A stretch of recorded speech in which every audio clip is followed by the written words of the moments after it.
Hello hi అండి, welcome back to my channel Sravanthi Narla cooking recipes. ఈరోజు recipe వచ్చేసి మెంతి చారు. వేడి వేడి అన్నంలోకి చాలా బాగుంటుంది, పుల్ల పుల్లగా.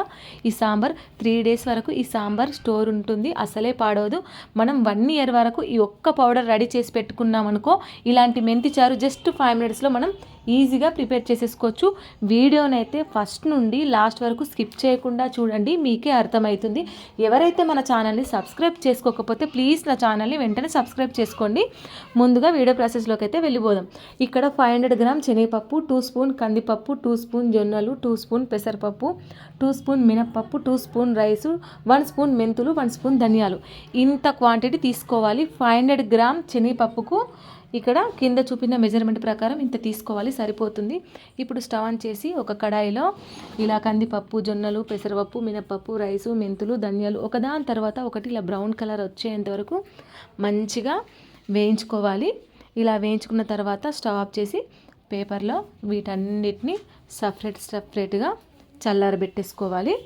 ఇలా అన్నీ పూర్తిగా చల్లారిపోయిన తర్వాత ఇవన్నీ ఒక బౌల్లో మిక్స్ చేసేసి కలిపేసుకోవాలి. ఈ విధంగా ఇవన్నిటిని చల్లారిపోయాక ఇవన్నీ మిక్స్ చేసేసి మనం ఇంట్లో గ్రైండర్కి పట్టుకున్నా పర్వాలేదు. తక్కువ క్వాంటిటీ ఉంటే గ్రైండర్కి పట్టుకున్నా పర్వాలేదు, ఎక్కువ క్వాంటిటీ ఉంటే గిర్నీకి అయితే పట్టివ్వాలి. వీటిని ఇప్పుడు గిర్నీకి పట్టించేసాము. ఈ విధంగా మనకు పౌడర్ వస్తుంది. ఈ పౌడర్ని చల్లారిన తర్వాత డబ్బాలలో స్టోర్ చేసుకొని 1 year వరకు పాడవకుండా ఉంటుంది. సేమ్ మన ఇంట్లో గోధుమ పిండి, బియ్యం పిండి ఏ విధంగా అయితే స్టోర్ చేసుకుంటామో ఈ పిండిని కూడా అదే విధంగా స్టోర్ చేసుకోవచ్చు బాక్స్లో, అసలే పాడవదు. ఈ ఒక్క పౌడర్ ఉంటే మనకు మెంతి చారుని 5 నిమిషాలలో ప్రిపేర్ చేసేసుకోవచ్చు. ఇప్పుడు చారు ప్రిపరేషన్ చూడండి. ఇక్కడ ఒక బౌల్లో చింతకాయని తీసుకొని మునిగేంత వరకు వాటర్ పోసి ఒక పొంగు వచ్చేంత వరకు మరిగించుకోవాలి. పూర్తిగా చింతకాయ ఉడికిన తర్వాత స్టవ్ ఆఫ్ చేసేసి చల్లారిన తర్వాత గింజ నార లేకుండా ఈ విధంగా రసాన్ని తీసుకొని పక్కన పెట్టేసుకోవాలి.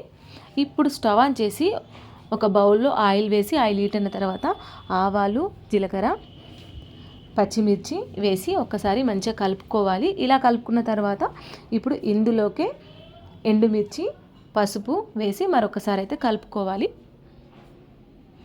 ఇలా మంచిగా దగ్గర పడిన తర్వాత కరివేపాకు కూడా వేసేసుకొని మంచిగా కలుపుకున్న తర్వాత ఇప్పుడు మనం చింతకాయ రసాన్ని ఇందులో పోసేయాలి.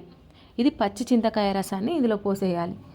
ఇలా ఈ రసాన్ని పోసేసిన తర్వాత ఇప్పుడు ఇందులో రుచికి సరిపడా కల్లుప్పు, దొడ్డుప్పు అంటారు కదా, అది వేసేసుకొని ఒక పొంగు వచ్చేంత వరకు మరిగించుకోవాలి. అప్పటి వరకు మనం ఒక బౌల్లో ఇప్పుడు ఈ పౌడర్ని మనకు ఆ చారు క్వాంటిటీకి ఎంత పడుతుందో అంత తీసుకొని కొంచెం వాటర్ పోసేసి ఉండలు లేకుండా, మరీ పల్చగా కాకుండా మరీ టైట్గా కాకుండా వీడియోలో చూసే విధంగా పిండిని కలుపుకొని పెట్టుకోవాలి. చారు ఒక పొంగు వచ్చేటప్పుడు ఈ పిండిని అందులో పోసేసి మంటని లో ఫ్లేమ్లో పెట్టి ఉండలు కట్టకుండా ఈ చారుని మొత్తం మంచిగా కలుపుకోవాలి. ఇక్కడ మనకు సాల్ట్ చెక్ చేసుకోవాలి, పడితే వేసేసుకోవచ్చు. ఇప్పుడు దంచుకున్న వెల్లుల్లి కూడా వేసేసి మరొకసారి అయితే కలుపుకోవాలి. ఇది వేడి వేడి అన్నంలోకి చాలా బాగుంటుంది, పుల్ల పుల్లగా. ఇది ఈ ఒక్క పౌడర్ ఉంటే మనకు జస్ట్ 5 minutesలో ఈ సాంబార్ని అయితే ప్రిపేర్ చేసేసుకోవచ్చు. మెంతి సాంబార్ని మీరు ఒకసారి తప్పకుండా ట్రై చేయండి. ఈ వీడియోలో చూసి చాలా బాగుంటుంది.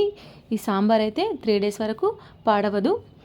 ఇలా ఒక పొంగు వచ్చేంత వరకు మరిగించుకొని స్టాప్ చేసి బౌల్లోకి తీసుకుంటే సరిపోతుంది. అంతేనండి, ఎంతో టేస్టీగా మెంతి సాంబార్ అయితే రెడీ. వేడి వేడి అన్నంలోకి చాలా పుల్ల పుల్లగా చాలా బాగుంటుంది. మన దగ్గర పచ్చి చింతకాయ అవైలబుల్లో లేనప్పుడు మామిడి టంకర్లని ఉడకబెట్టి రసాన్ని తీసేసి ఆ చారుతోటి కూడా ఈ మెంతి చారుని అయితే ప్రిపేర్ చేసేసుకోవచ్చు. మీకు ఇది ఏది అవైలబుల్లో ఉంటే దాంతో ప్రిపేర్ చేసుకోవచ్చు. ఒకసారి తప్పకుండా ట్రై చేయండి. వీడియో నచ్చితే ప్లీజ్ సబ్స్క్రైబ్.